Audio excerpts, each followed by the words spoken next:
Hello दोस्तों, my self आशीष। और आज हम सीखने वाले हैं सेट थ्योरी का अगला पोर्शन। हमने पहले वाले वीडियो में सेट थ्योरी के बारे में पढ़ा था, जिसमें सेट की डेफिनेशन, सेट के ऊपर थोड़ी सी नोट्स पढ़ी थी और सेट्स के थोड़े से एग्जाम्पल्स देखे थे। आज के वीडियो में हम वही थोड़ी सी आगे की प्रॉपर्टी, देन हम सबसेट और पावर सेट सीखेंगे और तब के उसके बाद हम फंक्शंस पे आएंगे।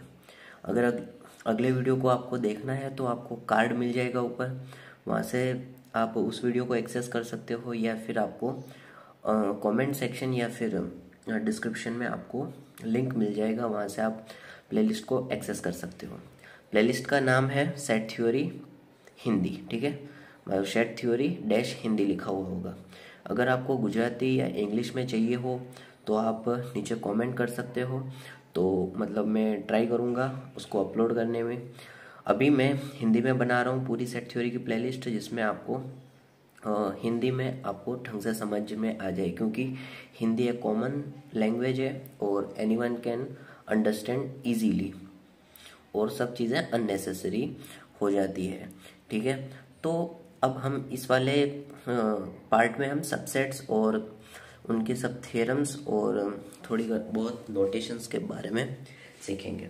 तो स्टार्ट करते हैं। फर्स्ट हम देखते हैं एक्सियम ऑफ रेगुलरिटी, कि एक्सियम ऑफ रेगुलरिटी होती क्या है। तो no set can belong to itself, ठीक है। मतलब कोई भी सेट होगा वो खुद के अंदर बिलोंग नहीं करेगा। अब देखो, इसमें हम बिलोंग की बात कर रहे हैं, बिलोंग्स टू की, ठीक है। सबसेट हो सकता है बट बिलोंग्स टू नहीं होता। For example, A is any set then A is not belong to A. So हम एग्जाम्पल लिख सकते हैं कि ए इक्वल्स टू 1 2 3। सो ये 1 2 3 है, तो ए खुद में बिलोंग कभी नहीं करेगा, ठीक है। अब देखो, ये चीज़ आपको ध्यान में रखनी है, क्योंकि इसके बाद हमारा एक रसल्स पैराडॉक्स आएगा, उसमें थोड़ी सी मतलब कन्फ्यूजन होगी, ठीक है। सो हम आगे चलते हैं। अब हम देखेंगे axiom of choice. Axiom of choice होता है क्या है।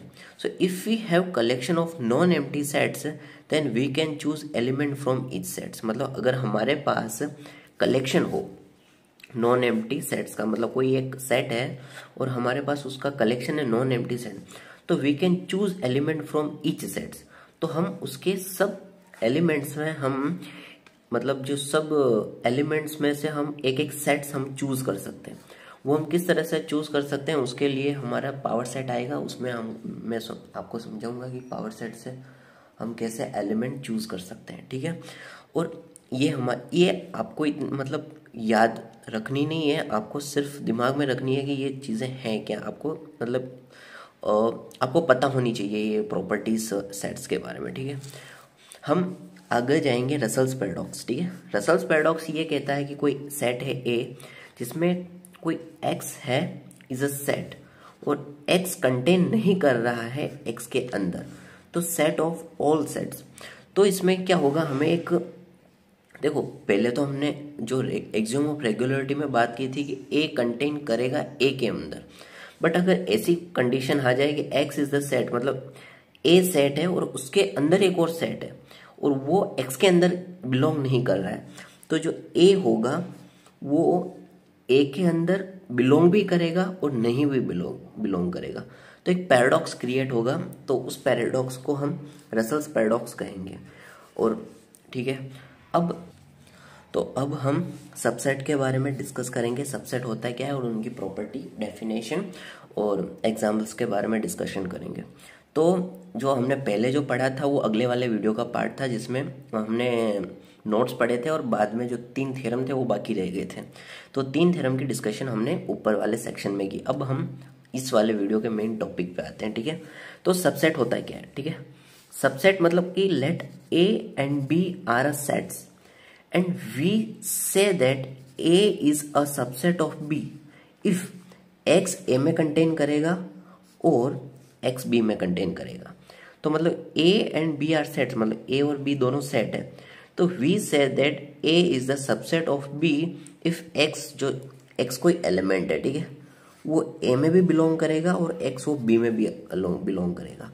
सो देखो, अगर कोई भी सेट होगा ए और बी के बीच में, कोई दो सेट है ए और बी, तो उसमें ये वाली कंडीशन सेटिस्फाई हो जाए तो हम उसको सबसेट कहेंगे। सो देखो उसका नोटेशन क्या है, नोटेशन है A is the subset of B, मतलब कि ये नोटेशन है सबसेट का कि हम सबसेट को किस तरह से डिनोट करेंगे। So X is containing in A such that X is not containing B, ये हमारी दूसरी डेफिनेशन है जो इसको कॉन्ट्राडिक्ट करती है। मतलब अगर इस डेफिनेशन को हम बिल्कुल उल्टा दें तो हमें ये वाला पार्टीशन मिलेगा, मतलब ये डेफिनेशन वही है पर उसको चेंज कर दिया गया, मतलब कि कॉन्ट्राडिक्ट कर दिया गया है। तो अभी तक हमने डिस्कशन किया था सबसेट के ऊपर, अब हम उनके एग्जांपल्स के ऊपर डिस्कशन करेंगे। तो जी क्या हो गया, the set of all integers. So set of हम सब इंटीजर्स को इस तरह से डिनोट करते हैं, मतलब वो सब नंबर्स अगर उनको सेट फॉर्म में डिफाइन किया जाए तो हम इस तरह से डिफाइन करेंगे। और नेचुरल नंबर हो गया 1 2 3 अप टू ठीक है आगे जाता, तो हम उसको इस तरह से डिनोट करेंगे, ये सबसेट का सिंबल है। सो नेचुरल नंबर है वो सबसेट होगा सेट ऑफ ऑल इंटीजर्स का, ठीक है। तो इस तरह से हम इसको डिनोट कर सकते हैं, ठीक है। तो ये हमारा एग्जांपल हुआ सबसेट का। देन हम एग्जांपल 2 पे आते हैं कि जो एम्प्टी सेट है, तो empty set is the subset of every set, मतलब कोई भी सेट होगा उसका एम्प्टी सेट तो हमेशा सबसेट तो होगा ही। अगर आपको लिस्ट बनानी है किसी भी सबसेट की, तो उसमें हमेशा किसी भी सेट का सबसेट एम्प्टी सेट तो जरूरी होगा। अब करना है कि फाई हमेशा एम्प्टी सेट का, मतलब जो एम्प्टी सेट है वो हमेशा किसी भी सेट, मान लो कि ए सेट का सबसेट होगा, तो कोई एक्स हम ले लेते हैं जो फाई में कंटेन कर रहा है, और कोई एक्स है वो फाई में कंटेन नहीं कर रहा है, तो phi is the subset of A. ये हमारी कॉन्ट्राडिक्ट वाली डेफिनेशन थी, मतलब हमने पहली डेफिनेशन देखी थी कि एक में कंटेन करना चाहिए और दूसरे में नहीं करना चाहिए, तो उसकी जो कॉन्ट्राडिक्ट वाली डेफिनेशन है उससे हम मतलब प्रूफ कर सकते हैं कि phi is the subset of A. Then हम नोट पे आते हैं कि इंपॉर्टेंट नोट्स, ठीक है। तो every set is the subset of itself, ठीक है, मतलब कि हमेशा एवरी सेट, मतलब कोई भी सेट होगा वो सबसेट होगा खुद का, मतलब कोई भी जो सेट होगा वो हमेशा खुद का सबसेट होगा ही होगा, ठीक है। और empty set is the subset of every set, ठीक है, वो हमने ऊपर प्रूफ किया इस तरह से, ठीक है। उसका प्रूफ आप यहाँ पे देख सकते हो कि ए इज द एनी सेट और ए इज द सबसेट ऑफ ए। तो अगर एक्स ए में कंटेन करेगा, और जिस तरह से हम एक्स ए दूसरे में भी कंटेन करा सकते हैं, तो ए हमेशा ए का सबसेट हो जाएगा। तो अब इस वाले वीडियो लेक्चर में हमने क्या पढ़ा, सबसेट के बारे में पढ़ा, और उससे पहले हमने थोड़ी बहुत सेट की मतलब थ्योरम्स देखी थी, फिर एग्जांपल्स देखे थे और सब नोटेशंस देखी थी। तो अगले वाले वीडियो लेक्चर में हम डिस्कस करने वाले हैं कि पावर सेट क्या होता है, और पावर सेट को डिफाइन करने के बाद हम उसके अगले वाले वीडियो लेक्चर में फंक्शंस को डिफाइन करके हमारी पावर सीरीज, मतलब जो हमारी जो सीरीज है सेट थ्योरी वाली लेक्चर सीरीज को कंप्लीट करेंगे।